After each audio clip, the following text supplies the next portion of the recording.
viewers. I trust everybody's doing well today, and this is just an introductory video to the one that I'm going to be showing you segments of. This potentially could save your life, but you'll see what happens here. And it actually happened out on this road. You can see that there's not much out here in the section where this happened. I'm getting a little closer to town, so there's going to be more houses because of all the building they've been doing. But it happened just behind me where it gets more and more like this stuff. But anyway, so if you watch the video that I'm about to show you, you may learn something. Now, I've been riding motorcycles for over 50 years. Started riding mini bikes and stuff when I was 8, rode dirt bikes and enduros, and of course bigger bikes. Had a Harley at one time, and it kept dying, so I sold it and never looked back, and I've been buying Hondas and Kawasaki's ever since, and have never felt let down or been disappointed or left stranded out in the middle of nowhere like I was with the Harley. But in all the bikes I've had and all the issues I had with that Harley, the upcoming video is something that's never happened, and it could have been a deadly situation really fast. So here it is.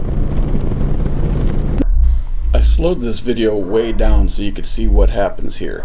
You can tell I'm going through a little bit of a bend in the road, real slight curve. My headlight's on, there's a truck coming with his high beams on, and I watch my headlight on the right side there. Poof, out went my lights. Never had that happen before. He finally turned his off of bright, but I was still going through a slight bend. So obviously panic set in, and I started saying words that I shouldn't. That's why I muted the sound, and I'm doing an overdub. But you can see him going in my rear view mirror to the left of the bottom left.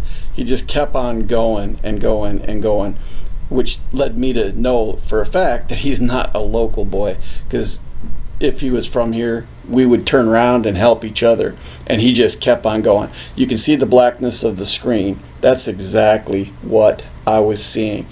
Boom, out went the lights, including brake light, any tail light, everything was just out except for the one on my dash, which not what I mean, for the speedometer cluster.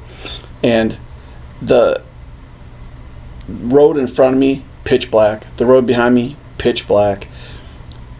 My heart started beating really fast because I'm thinking if somebody else comes screaming down that road, they may not see me until it's too late, and boom, that could have been really serious. There's also a lot of really sharp curves here in Tennessee. Now, that road, that bend that I was on, that wasn't a very severe bend. I still had to stay focused and keep a little bit of a lean and until I was stopped. But then you can see here I got out my cell phone after I stopped, and what little bit of light I could get, I could barely see the road, so I had to kind of like throttle walk it really slow and try and stay on the road. And I had to do this for about a mile until I could find a driveway for a farmer, for a farmhouse. And it dropped when I finally saw a spot where I could pull off to get off the road to replace the fuse.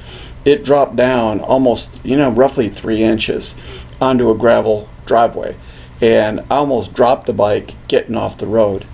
And yeah, that was pretty scary. I'm glad I had a backup fuse, but it was scary. And then when I stopped in the driveway, I could hear a dog barking, and I half expected either the farmer to turn his dog loose on me or come out with a gun, because this is Tennessee and most of us carry a gun, and that or a deputy to pull up. But I replaced the fuse, which was hard to do, holding my cell phone flashlight in one hand and trying to work with the other. It was fun.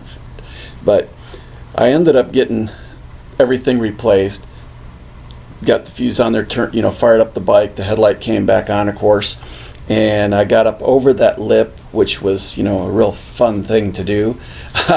Back tire was sliding on the gravel driveway because of the angle I was at, but I got up over the lip, got on the road, and got back home.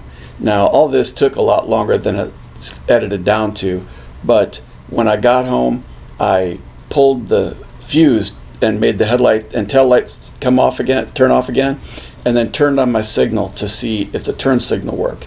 So, and it did. So now I know if that ever, in an unbelievably remote chance, ever happens to me again, I know that if I have no tail lights and no headlights, I can turn on my signal and I'll have some kind of light. That's better than no light at all. And yeah, I tell you, this whole thing, I mean, that car that I slowed, or, you know, with the truck coming, I slowed that way down so you could see it, but it happened so fast, my eyes didn't have time to adjust. It was boom, out went the lights, bam, now it's pitch black. I can't see a thing. You want to talk about something scary.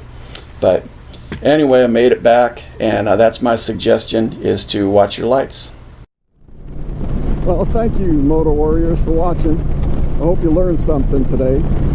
And I appreciate all of you and your dedication to watch the entire video, and to, if you're not subscribed, please subscribe and comment, like. And if you hit that bell icon and then hit where it says all, then you'll be notified of all my upcoming videos. So, thanks for watching, and as always, Moto Warriors, live your life with the heart of a Viking warrior. Bye for now.